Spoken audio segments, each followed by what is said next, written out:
so that hopefully those things feel like they can show up for us.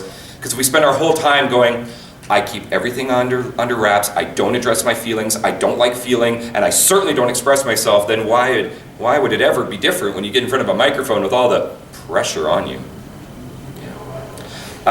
So we haven't heard from you.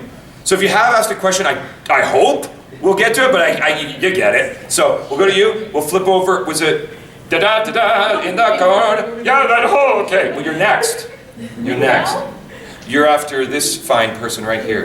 So you don't have to hold that elbow in place anymore. You do need to hold it like this now. Okay. Yeah. Alright, 10. kind of on the maintenance and preservation of your voice. Yeah. Did you ever run risk of jeopardizing your career basically in an instant? And was it basically either pushing yourself, being lazy, missing the basics, or a rookie mistake because that was where you're at? Or was it something more unusual, kind of a one-off circumstance? The only time I got close to perhaps sabotaging my ability to continue working was after I had my tonsils out in the middle of my Dragon Ball contract. And that was not great timing. But as an adult who had gone through a significant amount of inflammation in the throat, basically all my life, they did say, hey, okay, I know it's unusual for adults to get their tonsils out, but you qualify, and this is what it looks like, and I'm in the middle of a 100-episode contract for Dragon Ball. And so we did try and give me, I think I got like the Christmas break of about 10 days. So I worked until like the 18th of December. I got the surgery like the 19th.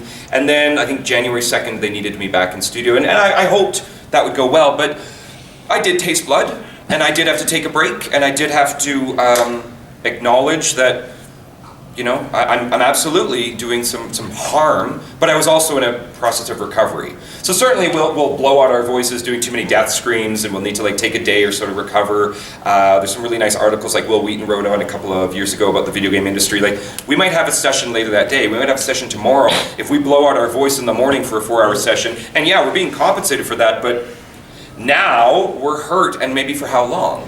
So things like tepid drinks, so that the expansion and contraction of our vocal cords, just like metals, isn't as often. There's all kinds of things where, again, taking the pressure off of the throat and remembering that the shoulders is the top of your power structure, so don't pinch here, push from here all the way down. You've got all of this to push from, but there's always going to be moments where you're like, I've made a mistake, because I'm fallible, because I'm human. Yeah.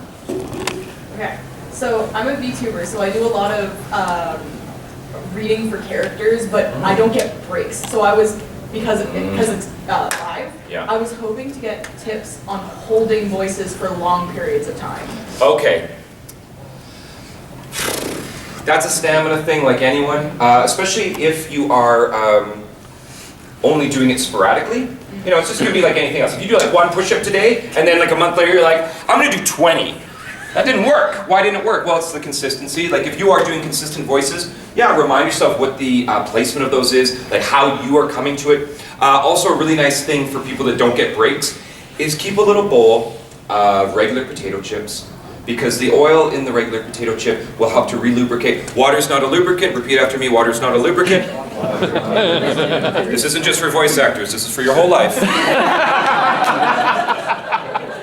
But, it doesn't have to be potato chips. Some people do what's called oil pulling. They might put a bit of olive oil or coconut oil in their mouth. They might swish that around. It's okay to ingest that, of course. It's a bit of a weird feeling. But again, if you're trying to keep a certain amount of lubrication and consistency, when these things expand and get inflamed because of the heat, because of the usage of them, friction is not your friend. Repeat after me. No, okay. But it is again, it's work.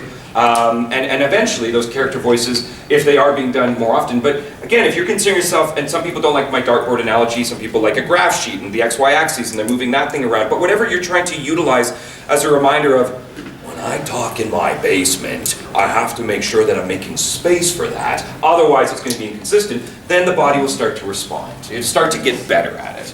Yeah, so I think we've got, who has not had one answered? Yes, and then anyone else not had one answered? Okay, yeah. I was just wondering, who are some of the voice actors that you looked up to when you were younger and Totally. now, and what do you pull into your own work from them? before COVID, I had maybe 3 conventions in a year where I got to sit beside Billy West.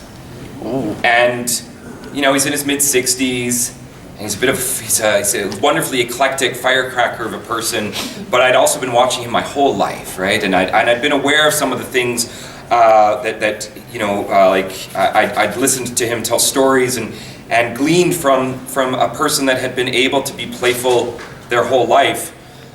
That's wonderful. Like, that's a thing that we should all try and include in our life, no matter what our jobs are. Playfulness. It's really hard as an adult to be playful. Find friends you can play with. And so, you know, like, Billy was one of those people. I've been able to meet amazing people, but that's a really good barometer for me as, you know, if my trajectory is another 20, 25, 30 years of being able to be a part of this, I don't know what my credits in the future will be, but I know what I've been allowed to do and how I'm going to keep being playful.